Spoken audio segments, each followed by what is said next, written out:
본 에피소드는 매수, 매도 추천이 아니며 투자의 최종 결정은 스스로 해야 합니다.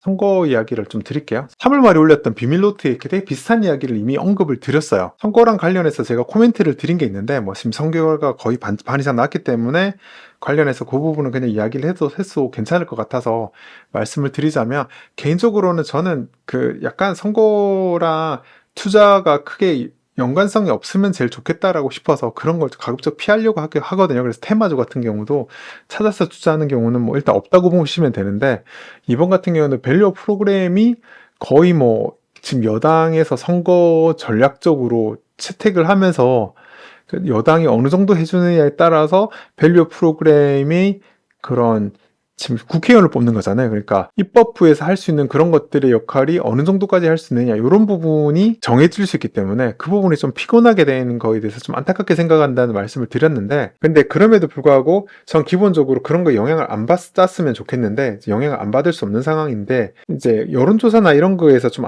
투자자 입장에서의 기대, 정치적인 성향을 떠나서 그런 거랑 상관없이 가고 있다라는 건 이미 어느 정도 알려져 있었던 거고, 그걸 떠나서 저는 애시당초 그런 거에서, 그러니까 밸류업 프로그램 중에서 제가 이제 3월 노트에서, 비밀 노트에서 말씀드린 거는, 지금 이런 밸류업 프로그램에 쭉 나열된 여러 가지 가능성 중에서 법 개정 없이, 입법부의 지원이 없이도 가능할 만한 것들만 찾아서 그 범위 내에서 투자를 하는 게 상대적으로 리스크를 줄일 수 있는 방법이다라는 생각을 해서 그 부분에 대한 제가 언지를 어느 정도 드린 거고요. 그러니까 저도 개인적으로 포트폴리오 짤 때도 그런 부분을 좀 많이 신경을 썼어요. 그러면 전제를 할 수 있는 게, 외국인 투자자들도 우리나라 밸류에이션이 굉장히 낮고 밸류가 저평가된 거고, 그 다음 밸류업에 대한 관심을 가지고 들어오는 상황인 상황에서 전체적으로 약간 이렇게 가치주 섹터가 조명받을 수 있는 상황이고, 새로운 파격적인 입법이 나오지 않는다고 하더라도 그런 분위기상에서 어느 정도 밸류업을 될 수 있는 그런 회사들을 찾아야 한다라는 게 개인적인 생각이었어요. 그래서 분석했던 콘텐츠나 그런 것들을 봐도 그런 정도 범위 내에서 이해를 하시면 될 것 같고요. 그래서 그 중에서 저도 그래서 여소야대 상황에서는 법을 이렇게 함부로 이렇게 세법이나 법을 개정을 해서 밸류업을 지원할 수 있거나 이런 것들이 거의 사실상 불가능해지는 상황이에요. 그러니까 그 중에서 해결이 될 만한 여지가 있는 건 과연 없나라고 생각을 해봤더니 딱 하나 정도 전 찾았어요.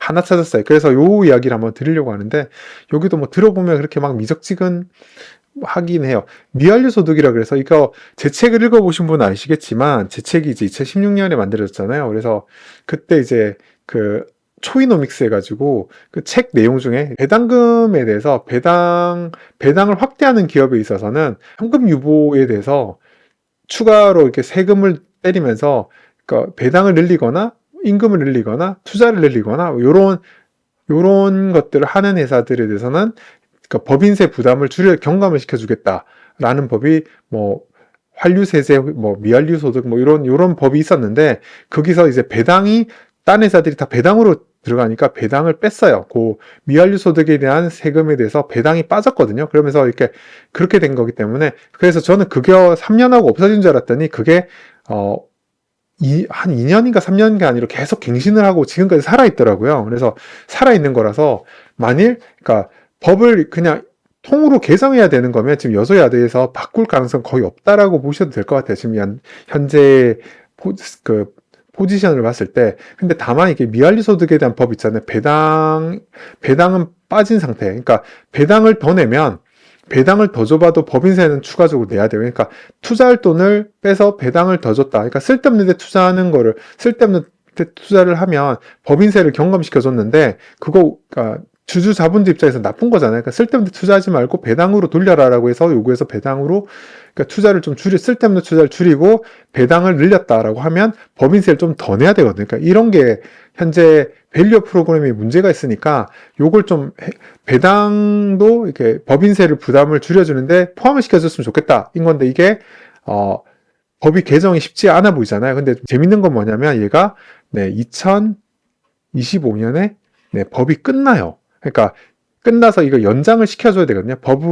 법에서 연장을 시켜줘야 되니까, 연장을 안 시켜주면은 법인세 부담을, 임금은 안 올려주고 투자를 안 해도 법인세 부담이 줄어들기 때문에, 이거는 법을 개정을 안 하면 안 하면 법인세가 줄어드는 거라서 일몰이 되면 오히려 좋은 거고, 일몰이 안 되더라도 네, 배당을 여기 넣어주는 것만 하면 요거는 이제 배당을 늘려주면 법인세가 줄더라, 이런 효과가 있어서 기업들이 이제 배당을 좀 늘려주는 유인책으로 작동할 수 있다 정도는 가능할 것 같아요. 왜냐하면 이게 개정할 때 뭐 과반이 넘기 때문에 일방적으로 통과할 수 있지만, 이게 약간 법사위나 이런 걸 지나갈 때 이런 거에 물고 늘어지면 합의를 안 해주면, 물고 늘어지면 법이 개정이 안 되잖아요. 근데 법이 개정이 안 된 상태에서 연말이 지나버리면 일몰이 돼버리면 안 되기 때문에 부담감이 있기 때문에, 이게 과반이 넘는다고 하더라도 합의를 해줄 수 있잖아요. 그때 이제 배당을 넣어달라 이렇게 하면 2026년 정도에서는 아마 요거가 반영될 여지가 있어요. 그러니까 이거는 당장의 투자 포인트는 안 되겠지만 잠재적으로 이런 것들이 나올 수 있다 정도만 머릿속에 넣어두면 좋을 것 같아요. 그래서 제가 찾은 거는 딱 몇 개의 아이디어 중에서 요 정도인 것 같아요. 배당세율을 깎아주는 거 있잖아요. 그거는 지금 현실적으로 좀 쉽지 않아져 보이는, 시행령을 바꿔서 이걸 할 수 있으면 상관없는데 아마 이게 안 될 거예요. 제가 혹시 그런 게 명시적 법률이 있으면 할까 싶어서 해당되는 조항을 찾아봤거든요. 네, 찾아봤는데 그 내용은 저는 못 찾았어요. 그래서 아마 그거는, 그런 것들은 배당 관련해서 그런 배당세율을 내리거나 이런 거는 제가 볼 때 세법을 바꿔야 되는 거고, 미완료 소득에 관해서는 한 2026년에서 기대를 한번 걸어볼 여지가 있다, 이 정도인 거고요. 그거 제외하고 나머지 뭐 세금에 관련되거나 이런 부분 있잖아요. 그런 부분은 크게 기대를 안 하는 게 맞지 않나. 안 하고 투자를 할 수 있는 것들을 찾아가는 게, 배당주를 찾던 어떤 걸 찾던 그렇게 하는 게 맞지 않나 라는 생각을 합니다.